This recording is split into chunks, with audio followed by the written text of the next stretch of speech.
Awesome. Tamela, over to you. Thank you. Welcome, Mensa. Welcome to today's session. Sambonani, Dumelang, Abshini, Inda. I hope you enjoyed today's session. Without wasting any time, I'll hand over to Mener Johannes for the house rules. Thank you so much, Tamela. Welcome everybody to today's session, Unit 2 for M2. We only have a few small house rules for today. We would like to ask everybody to please mute your cameras to save data and bandwidth. Also to mute your microphones to keep all the background noise to a minimum. If you have questions at any point in time, please feel free to raise your hand. Or if you have some mic problems, please use the chat area. We will send the contact information via the chat area. And thank you very much. Over to you, Dr. Hoos.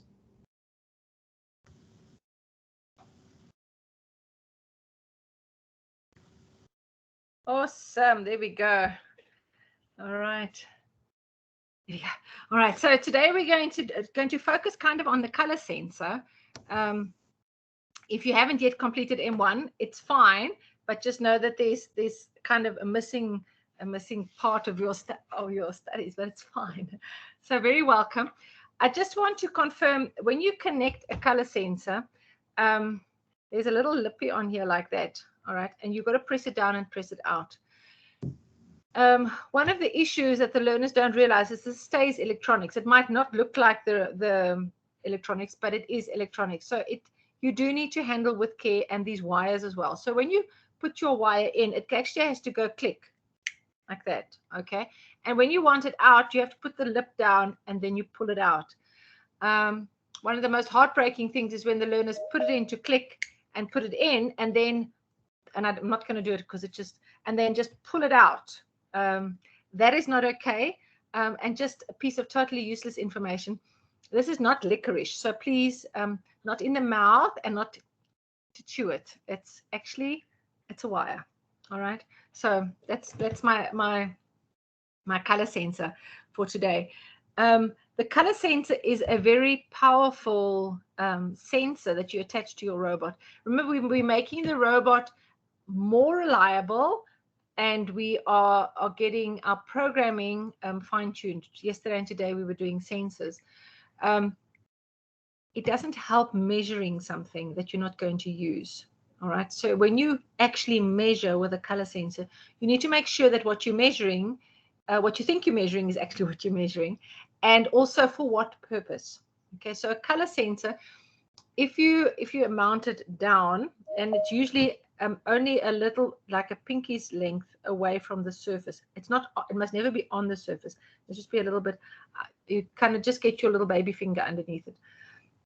If you mount it down, then it'll read from the surface. So it can read either the color or it can read a reflected light intensity. And I'll explain that to you now. If, however, you are doing ambient light, you want to do the light in the room, you usually put it up. So it measures the light that goes on around it. And there are some really experienced teams that have used it with a lot of creativity, where they use the color sensing of this, and they put different blocks. So they put a red block, green block, blue block on top, and it'll read that color, and then it'll trigger some programs. But that we'll do in session 4. We'll get to that. Okay. So I just want to inform. And then this must always go into your input port. All right. So your sensing is your data that you're inputting. You've got to connect this to the brain. Otherwise, there's going to be nothing. All right. And we've had teams at competitions where it didn't follow the line. And it didn't follow the line because it wasn't connected to the brain. So your readings that it was being taken, which they thought they were taking, it wasn't taking any data. All right. So without much further ado, let me go through the presentation. I'm going to really focus on the color sensor. I also want to say, where did my baby robot go? Oh, I lost it. No, I didn't. Oh, here it is. Okay. So it's when you start out with sensors, you usually just attach the sensor kind of on the front here, and you just mount it up, and then you teach the learners. That is great, but that's not most reliable. First of all, you'll see this wiggles. Okay, so this is not really a reliable place to attach a color sensor. The other one is there's lots of other light, so you might get incorrect reading. So I really encourage you, and I must just make a note of it. I must find building instructions. The color sensors need to be embedded, okay? And so Mario has got his totally embedded so that it's all the external light is kept out. You want a pure data value, all right? That is important also with calibration. I'll show you now how to calibrate. But the important thing is that what you're reading mustn't be distracted. So very heartbreaking when a team has been practicing for so long to follow a line and comes to a competition, and then there is stage lights that go like this. So the light flows in, and then you're getting wrong readings on your color sensor, and that is just very disheartening. So on the so also on the baby spike, there the team is also very solidly mounted it inside and underneath. So when the robot goes, you'll see that the color sensor is, you can't see the color sensor, all right?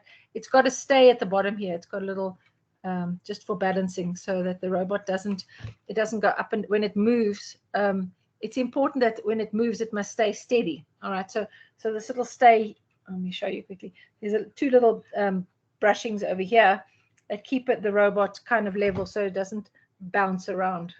It's quite a weird picture. I should present it like this.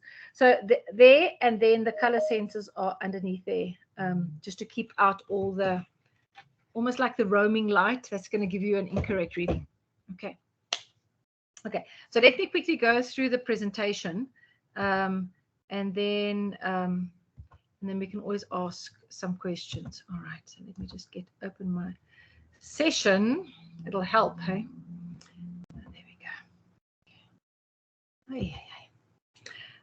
But if your learners get sensors right, you've got a very powerful robot. Okay. All right. So, oopsie. No, I don't want to do that yet. Let's just stick to the program. Okay. Can you see my slideshow? Yes, it's coming through, Dr. Chris. Awesome. Okay. So we're on the next, and we're on the color sensor.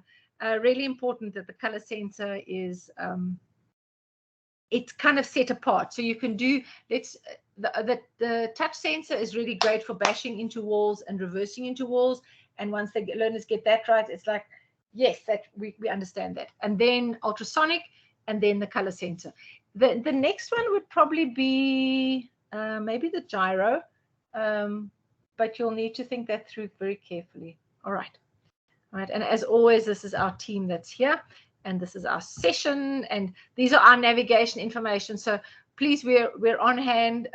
Tumelo's got a MOOC moment. We've resolved a big issue that we had with our MOOCs, and don't forget, Tumelo, we've got to add that now. Okay, so really, robotics coaches, competent and confident. We'd love to answer your questions. We're assuming you've completed M1, but if you haven't, you're not going to get kicked out. It's all part of the learning process. Okay, and we're on session number 2 already of 4, and that I've taught you about. Okay, so let's just. So as I mentioned yesterday, the sensors are kind of that important thing that as the sensors evolve, so and become more sensitive, more reliable, so it allows the robots to become more reliable. Okay, and you'll see that also out in the in the big world, where they're building sensitive robots, and then especially if you go and look, there's a really cool video called Dog Robot, and it's on. I'll tell you what site it's on. I'll post it just now. But it's a really cool way to kind of that the learners grasp that the sensors are what makes your robot, an inverted commas, clever. So the more you use your sensors, and the more you use your data correctly, the more you are moving in towards a clever robot, and then you become, and then the whole realm of artificial intelligence, which is not actually artificial intelligence, it's just transferred intelligence, because it's you as the programmer. But that requires that you program properly, reliably, and effectively. All right. So, so just about the color sensor. The color sensor, the main purpose is to measure data, and it's always data from the robot's environment. Okay, and you've got different light measurements that can be made with a color sensor. So I've already mentioned you've got the reflected light intensity value, you've got an ambient light, and you've got a color sensor value. There are other sensors that have been used. We use high technique sensors on robots when we do WRO, because it's allowed, but because it has kind of just a different range that it can read. So, but the important part, whatever color sensor you use, you need to be able to calibrate it. And to calibrate means that you make sure that what you see as, sorry, there's somebody who's unmuted. There we go. So if you are, the reflected light intensity is what is being reflected. Okay, so some surfaces reflect everything, then you get a reading of 100, and some sensors reflect, some surfaces reflect nothing, so then you will get a 0 reading. Okay, so that is the range, but you will need to calibrate it to say at what point is the halfway between what you read in terms of all or nothing. Okay. I'm going to show you just a normal line follow, but I do need to tell you that you kind of haven't arrived, because you need to be able to do proportional line follow. So the more of the road you see, the more you will turn, and so the PID is the ultimate line follow for EV3. Go and watch it. And then where's the best placement for your FLL or your spike robot? Wherever you've got to, maybe just watch the video and then maybe you can join in the discussion. Okay, it's all part of learning, and so everything that you read and see, you've got to know that there's a process. So let's do just the normal line follow, then you get to a proportional line follow, and then you get to the PID line follow. And each of it is kind of a next step. But you've got to start somewhere, okay? But in terms of programming, there are 3 ways that you can program. And you can use a combination of all these. So the linear says the program will execute this, and then this, and then this, and then this. And so that's how the program is written. If you have repetition in your program, then it has a chunk of code, 1 or 2 or 3 or 4 pieces of code, and that will then repeatedly execute until some condition is true. And then decision is when you decide which path in the program to follow, whether you're going to go left or right, whether you're going to see red, right. If you see red, you say red. If you see green, you say green. If you don't see any red or green, you say nothing. So, but that is where the switch comes in. Okay. Ultimately, you want to be able to add multiple sensors to a robot and use multiple data from multiple sensors. All right.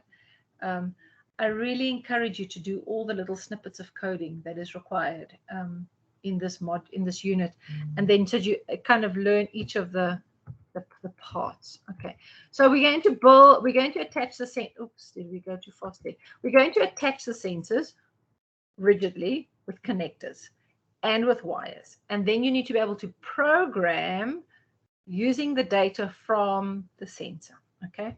And in this case, we're going to do the color sensor. So the color sensor must be rigidly attached. I said here, if you're going to just find a color, you'll probably put it in the middle. If you're going to follow the line, you'd move it over to that side or that side, depending on which side of the line you're going to follow. But the wires must be correctly connected. So if you're doing a color sensor, and it's really important that you have the exact, a color sensor will not pick up all greens. There's a specific green, all right? But it can pick up multiple colors. So if you are wondering why it's not stopping at green, maybe it's the wrong green, or maybe it's the wrong yellow. Your ambient light is the light in the room, or the natural light, and And then if it's picking up ambient light, your sensor's usually got a dim blue color. It's shining a dim blue color.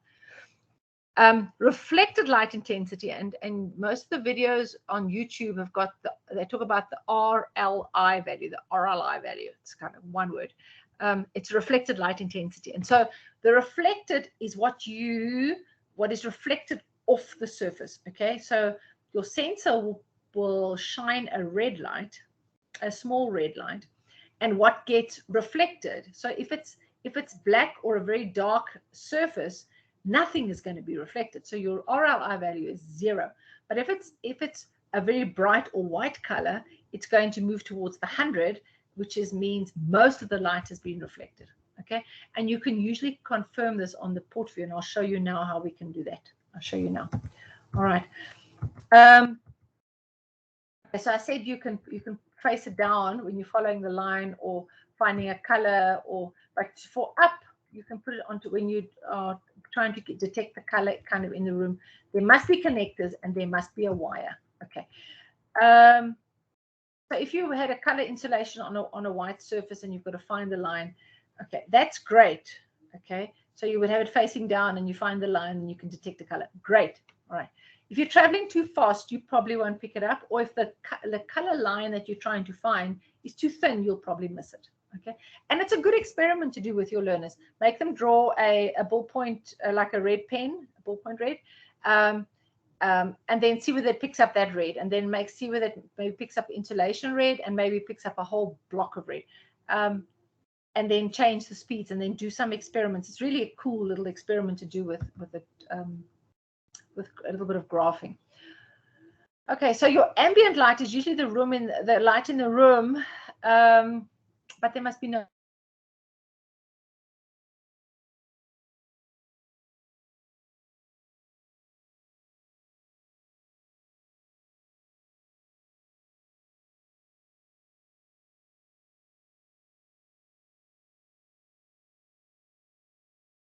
between your minimum value and your maximum value. Now, sometimes what you've got on your table, the minimum value is maybe not 0, it's 10, and your maximum value, say, is 90. Your threshold value has to be halfway in between. It's kind of the one where you're going to flip whether it's reflective or not. So if you have a minimum value, say, of 10 and a maximum value of 80, if you add the two together, divide by 2, you've got a threshold value of 45. All right. So that is the value you're going to use. I'm going to show you now. All right, this I showed you yesterday about the flow control. This is the looping one, this is the decision one, and that's the weight one. Your weight you can use if you have a single icon in front of it. Okay, I'll show you that now. Okay, but it's also part of the flow controls. All right. So if you were here, if you're going forward, and this is your loop until the color sensor in port number 3 sees the color red, and then we stop. Okay, that is 50% power. You can run exactly the same experiment with 10% power or with 100% power, and then you can see whether it'll detect it or not. Okay. Again, here you can choose. You can take black and blue and green. So then it'll stop if it sees red or black or blue or green. So you can put multiple colors in here and then get it out. All right. So reflected light intensity, and that's the symbol here for reflected light intensity. Okay, so it says it's going to go forward with 50% power until what you read on the surface is less than this one, number 5, less than 50. In other words, until it's got a dark surface. Now, the trick here is never equal. All right, you're probably never going to get a reflected light intensity value of 50. Okay. The equal sign is one of those, no, it's got to be, you can have less than or equal to maybe, but less than is usually what it works, or equal, not equal is not a good idea. Okay, so this is going to go until it sees a blacker surface, until things are being reflected, and then it'll stop. Okay, here's the ambient light. So it says it'll keep moving until it becomes dark. So if it becomes less than 50, so the ambient light, which is the light in the room, is less than 50, it's going to go to sleep, and then you should add a snore on the end and say, okay, so it's the light has gone, sun is set, so it can snore and it can go to sleep. All right. Here again, it's going to go forward until the color sensor it sees is red. I forgot to change those. Those are supposed to be B and C. All right. Again, it will keep moving until the sun comes up, until it becomes very bright, and then it'll stop. Okay. Different until you shine a torch on it, and then it'll stop. Okay. And then what you can do is make the robot stop and then turn around and move in the other direction. So that's also a possibility. So that's kind of how you program. Okay.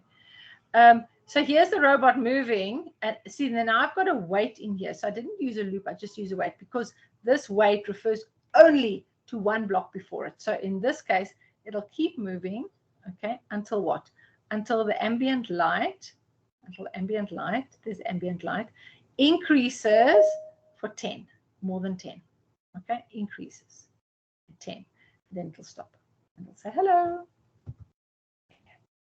Okay, so I explained to you how the threshold value works, and on the port view, I will show you now. If you take 2 readings, and then you get 2 readings, say what's your minimum value and what's your maximum value, and you get your RLI value in between. Okay. Okay, so this is the line follow. So I will show you how it works, but I will just want to explain it to you. So if you make a little funnel between your over your eye and say that is what your color sensor sees. Okay, so if in that little circle that you're looking at, if it's less than 50, in other words, if you're following the line on the left hand side and you see mostly black, then it means your robot is swerving towards the center of the road. Okay, then what you want to do is B must then go off and C must turn a little bit, so it's going towards the edge of the street. All right. If you see mostly white, so if you don't see mostly black, you see mostly white. If you're seeing mostly white, you're going off the road, in which case C must go off and B must go back onto the road. Okay. And so you carry on doing that. Okay. And it's on for eternity. It's on for eternity, and then you stop. But there's got to be some reason why you got to stop here. So maybe when you see a red line or a green line or something like that. All right. So that's how you do a line follow. And then, oopsie. All right. So when you calibrate, I told you that you've got to get the middle of it. And that is the value that you use then in your, well, let me just show you maybe. Okay. So that's your threshold. You change that threshold value there. That's the value you're going to put in there if you're going to put a threshold value. Okay. To calibrate, I'm going to show you now on the screen. There's some great basic color sensor videos. By the way, the last one is kind of not so basic, but it's a good indication of what is possible. Normally, if you have 2 color sensors, you use one to follow the line and one to count the intersections that you're going to move, which is also a really cool way to do that. Okay, and so I've got another value here. If you want to read the value out of a text file, you can actually store the calibration value into a text file so that you've got it there, and then you read it into your program, which is just something else. All right.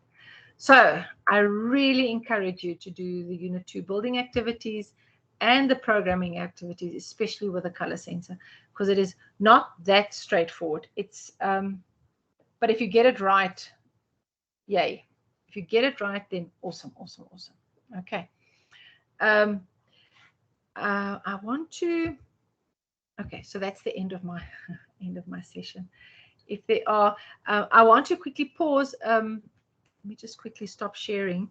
I want to first ask, are there any questions before we carry on? Are there any questions, content related?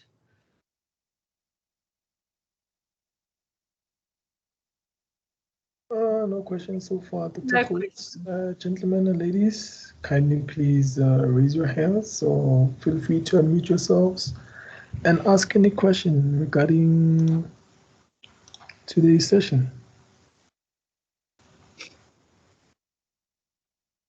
So just as a way of, if you take black insulation tape and you put a whole lot of intersections over it, so you just put pieces of tape over it like that, what you should be able to do is you should be able to follow the line and then count the intersections as you go along.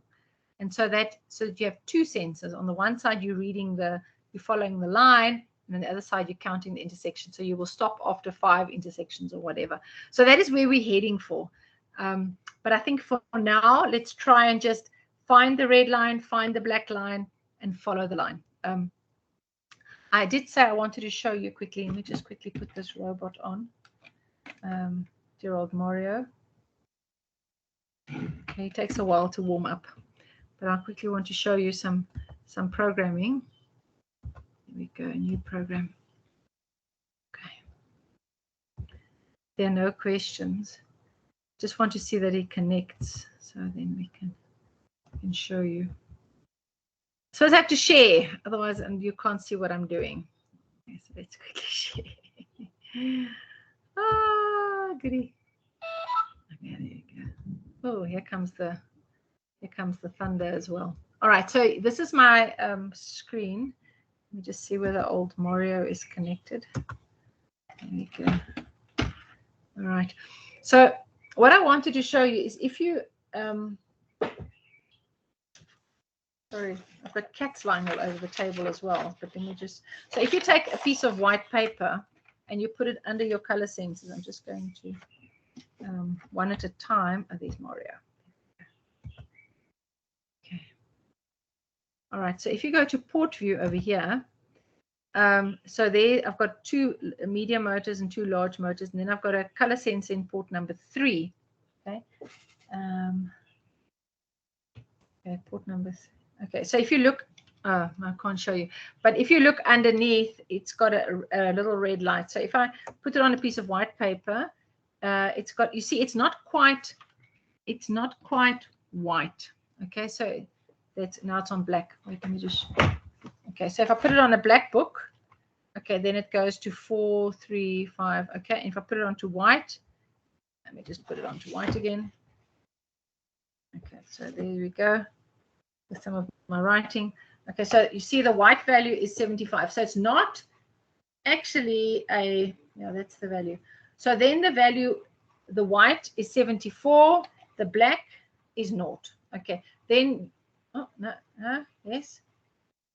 Okay, it's going to 0. Okay, so then if you then take your threshold value will then be, oh, 72. Okay, 72. So half of 72 is then 36. So your threshold value then calculated is then 36. All right. So let me just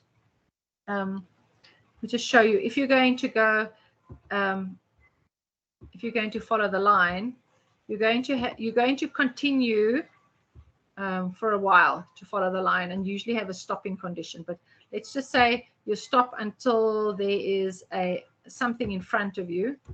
Okay, and so less than 20 centimeters. So when there's something in front of you for 20 centimeters, then you are going to stop. All right. But what happens in between, inside, is we need to actually follow the line. So I'm just going to stretch this a little bit so I can get some more real estate here. Okay, so we're going to make a decision. Okay, we're going to make a decision. Oh gosh, the screen is now not working with me. There we go. We're going to make a decision based on the color sensor, and we're going to compare the reflected light intensity. Okay, and so we said for this one, this must be 35. Okay, all right. So we're following a line on the left-hand side.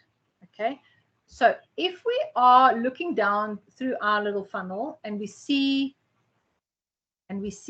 mostly black, if we see mostly black, then it means, let's just put 2 motors in here. Okay, the one is B and the other one is C. We see mostly black. Then we need to move towards the left. If we're going to move towards the left, then we put this one on and this one off. Okay. If we are seeing mostly white, put it in here, put B and C. If we are seeing mostly white, we're actually off the road. So then B must go on and C must go off. All right. So this is the original zigzag follow the line program. Zigzag, zigzag, zigzag, zigzag. Okay. Until something is in the road and then you stop the road. Okay. What you can experiment with is if instead of making it 50, you can make it, say, 30.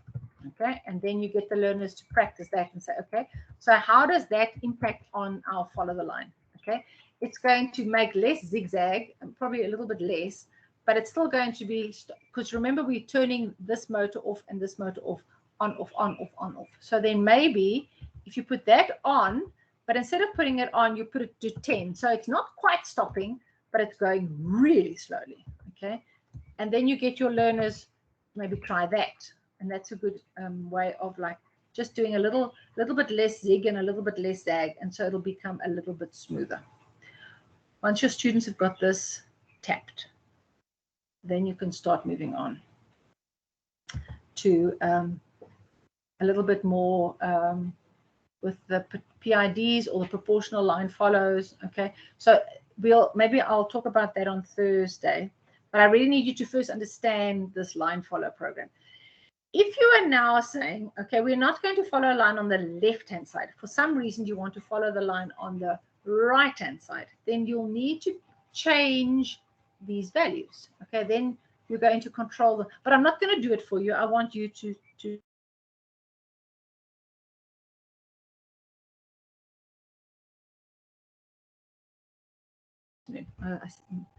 I see I haven't saved. Let me just save my project. All right, so that is follow line left-hand side. Now, then you must call your project follow line left. Okay, but you know what that's where it comes to really meaningful program names. Okay, so follow line on the left-hand side. Okay, so that was my. So now it's up to you now to say, okay, so how do we then program it if we want to follow line on the right-hand side? What changes are we going to make? And maybe we don't want to wait until something comes in front of us. So this is where, if you have the color sensor,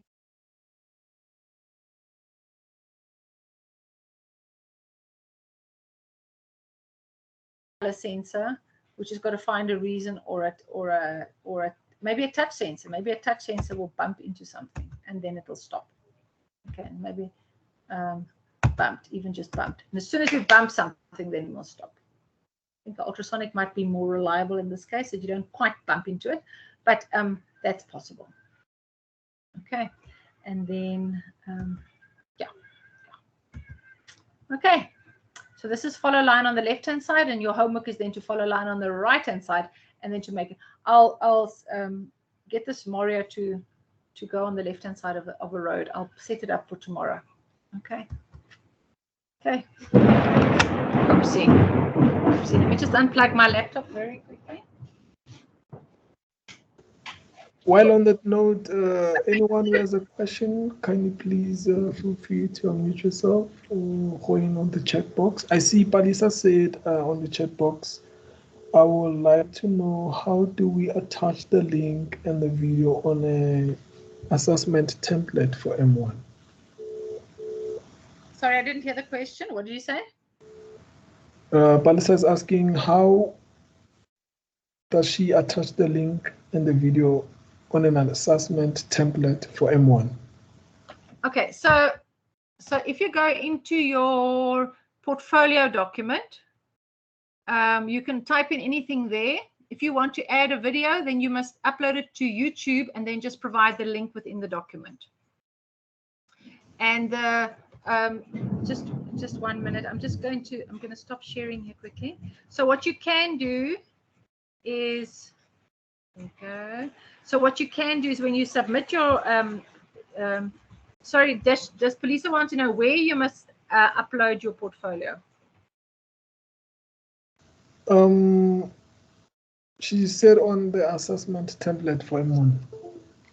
Okay, so your assessment template, you can download, you put all your information in, you can put video links into that template, and then you convert it to a PDF, and then you upload it on submission of assessment or submit portfolio. I think it might be called submit portfolio.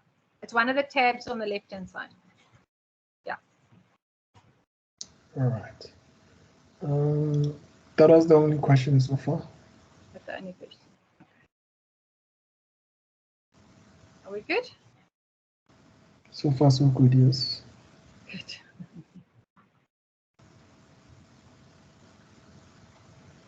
I think the important thing with sensors is you've got to actually practice. You've got to practice and practice and practice. Yeah. And so you have different things. Find a red line, find a green line, find a blue line, follow a line, follow around a curve, follow a straight line, follow around a corner. That's not always that easy. Yeah. So what you can also do is, especially if you've got a whole track and you've got a curvy part and a line, a straight line, you would go a little faster on the straight, say for 10 seconds, and then you would change your program to go around the curvies on the bends. You know, you also, I mean, that is how we go. If you go around Chapman's Peak, around the curvies, you go slower. And then if you go on the highway, you go straight, and that's easier to go a little bit faster. That's also possible. All right. Okay. I'd love to see some videos of how we're doing this.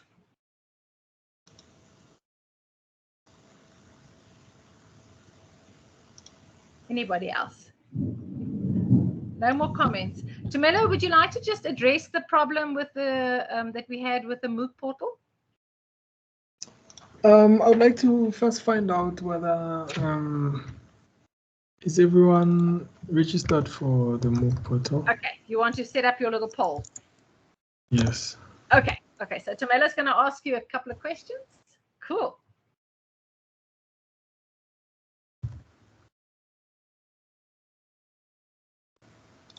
And then we'll take it from there. Okay, all right.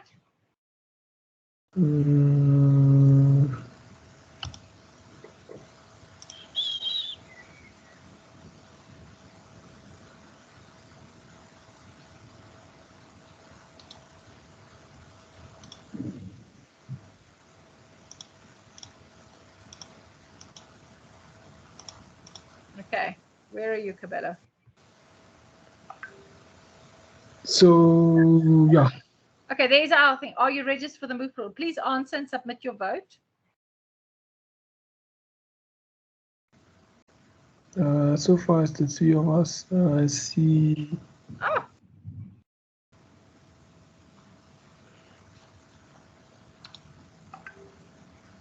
So out of 18 participants, only 3 people are registered, and I see some others are also what's this? Okay, so three. How many are in the session? The total of? We are 18 so far. Okay, can you all just answer quickly for Tumelo, please? Minus the 16. So 4 minus 16. Jackie answered in the chat area. Oh, okay. Oh, awesome. And we have one from Tyrell, also same. So we have 6 votes out of 16. Minus us. Yeah, I think you need to also vote, Casper. I already voted. That's why I said 16 and not 15. All right.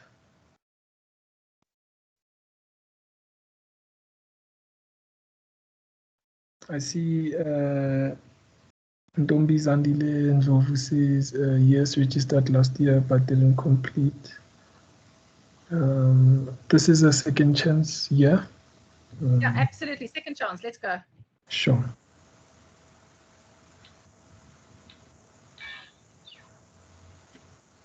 So far it's only one.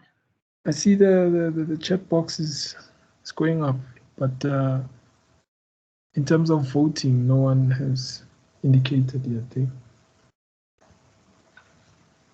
Okay, so for all those voted, Tumelo is now going to give you a word of advice. For those of you who have voted, I like the way you say it, the word of advice. Well, it will avoid all next issues. Yeah.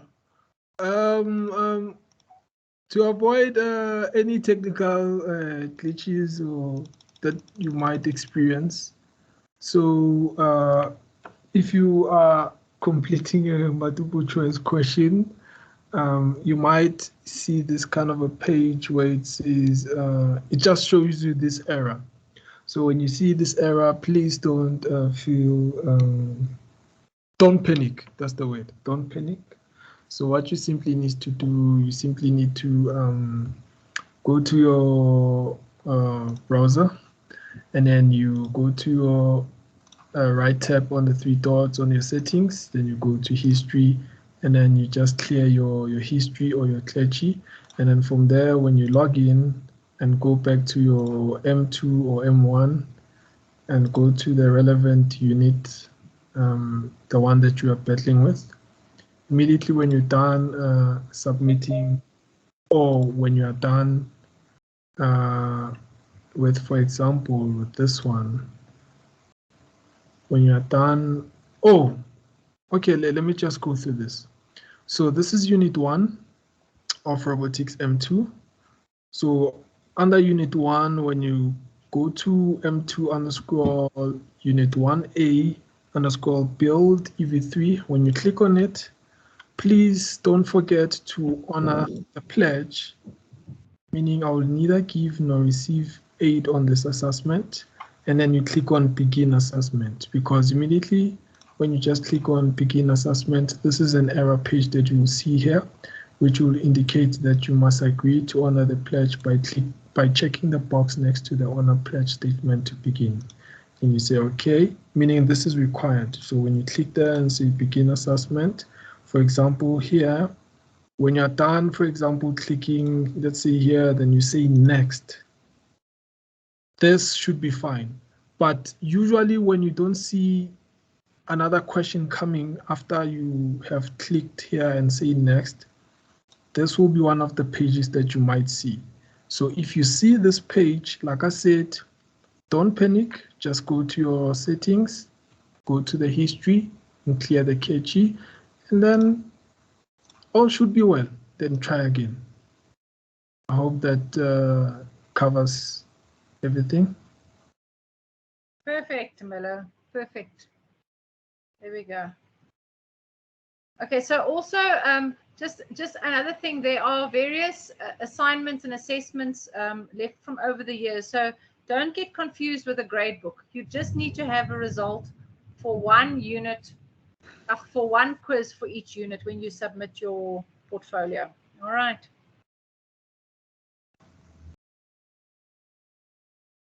Some quizzes are no longer available. That was last year. We used the same grade book for multiple years. We just changed the assessments. Okay.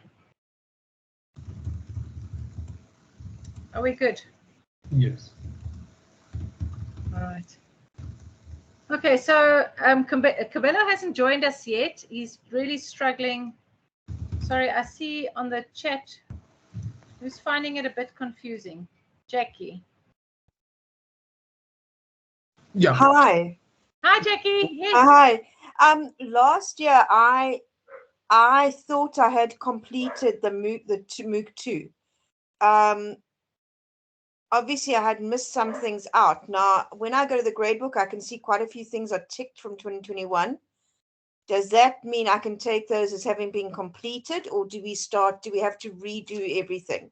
No, if that's what you want to do, you're more than welcome. Yes. I'm not minding either way. I was quite confused as to, because it's a slightly different curriculum this year. Am I right? Yes, we've added material to it. So you've got an option to increase your points. But I'm sure didn't you finish it in MOOC 2 last year?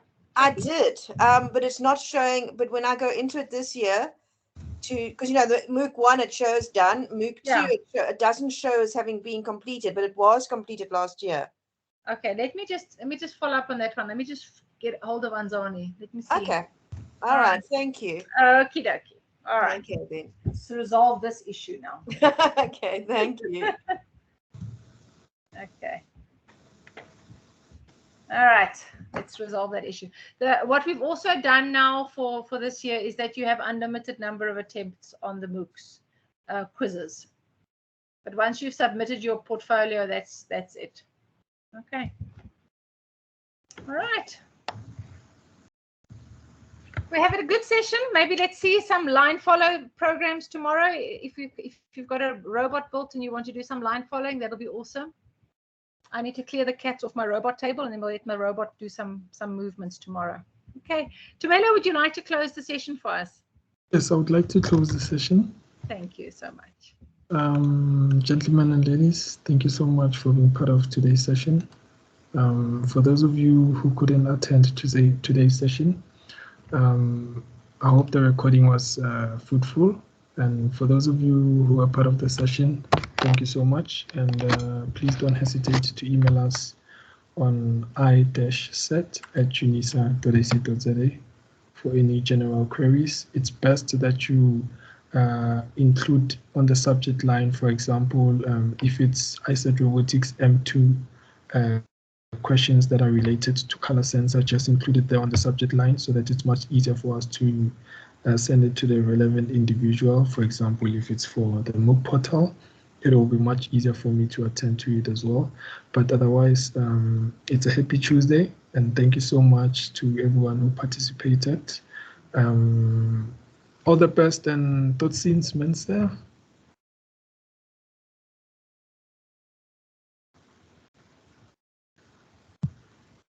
All right.